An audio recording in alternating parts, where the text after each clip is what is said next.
معزز ناظرین، آج میں آپ کے سامنے ایک ایسی تحریر پیش کرنا چاہتا ہوں جس میں کسی بھی ایسے شخص کے لیے جو زندگی میں انوکھا کام کرنے کا خواہش مند ہے یا جو عظیم کام سر انجام دینے کا ارادہ رکھتا ہے، اس کے لیے یہ تحریر مشعل راہ ہے۔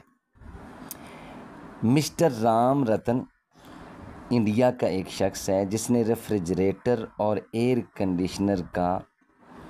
کنڈیشن کا بزنس کیا۔ تو اس کی فرم کا نام کیپسنس ہے۔ تو وہ جو مسٹر رام رتن کپلا، اس کو اپنی فرم کے لیے ایک سلوگن کی ضرورت تھی۔ انہوں نے اخبار میں اعلان کیا کہ جو شخص کم لفظوں میں اچھا سلوگن بنا کر دے گا اس کو معقول انعام دیا جائے گا۔ تو بار بار اعلان کے باوجود کوئی ایسا شخص نہ ملا جو انہیں اچھا سلوگن دے سکے۔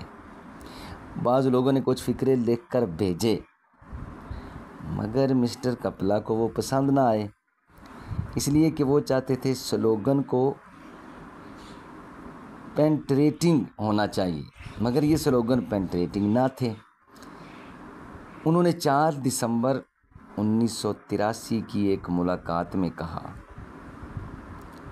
کہ مجھے سلوگن ایسا چاہیے کہ جو پینٹریٹنگ ہو۔ مسٹر کپلا اس ادھیڑ بن میں رات دن لگے رہے، وہ مسلسل اس کے بارے میں سوچتے رہے۔ ان کا دماغ برابر سلوگن کی تلاش میں لگا ہوا تھا مگر کامیابی نہیں ہو رہی تھی۔ اسی فکر میں تقریباً 6 سال گزر گئے۔ اس کے بعد ایسا ہوا کہ مسٹر کپلا نے ایک روز رات کو ایک خواب دیکھا۔ خواب میں انہوں نے دیکھا کہ وہ ایک باغ میں ہیں، نہایت سہانا موسم ہے، طرح طرح کی چڑیاں درختوں پر چہچہا رہی ہیں۔ یہ منظر دیکھ کر وہ بے حد خوش ہو گئے۔ ان کی زبان سے نکلا، ویدر ہو تو ایسا۔ یہ کہتے ہوئے ان کی آنکھ کھل گئی۔ اچانک انہیں معلوم ہوا کہ انہوں نے وہ سلوگن دریافت کر لیا ہے جس کی تلاش میں وہ برسوں سے سرگرداں تھے۔ فوراً ان کے ذہن میں یہ انگریزی جملہ مرتب ہو گیا، کیپسنس دا ویدر ماسٹرز۔ خواب انسانی دماغ کی وہ سرگرمی ہے، اس سے یہ سبق ملتا ہے کہ خواب انسانی دماغ کی وہ سرگرمی ہے جس کو وہ نیند کی حالت میں جاری رکھتا ہے۔ اگر آپ اپنے ذہن کو سارا دن کسی چیز میں مشغول رکھیں تو رات کے وقت وہی چیز خواب میں آپ کے سامنے آئے گی۔ تاریخ کی بہت سی ایجادات خواب کے ذریعے ظہور میں آئی ہیں۔ اس کی وجہ یہ تھی کہ موجد اپنی ایجاد میں اتنا مشغول ہوا کہ وہ سوتے میں بھی اسی کا خواب دیکھنے لگا۔ خواب دراصل کسی چیز میں کامل ذہنی وابستگی کا نتیجہ ہے۔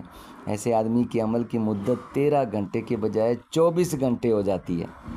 یہی کسی مقصد میں کامیاب ہونے کا راز ہے۔ اس قسم کی گہری وابستگی کے بغیر کوئی بڑا کام نہیں کیا جا سکتا، نہ دنیا کا اور نہ آخرت کا۔ اللہ تبارک تعالی ہمیں بھی کسی بھی کام کے لیے، دین کی خدمت کے لیے، قرآن حدیث کو سمجھنے کے لیے گہری وابستگی نصیب فرمائے۔ تو انشاءاللہ العزیز اللہ تعالی ہم سے بھی کوئی بڑا کام لے لے گا۔ اللہ تبارک تعالی عمل کی توفیق بخشے۔ وما علینا الا البلاغ۔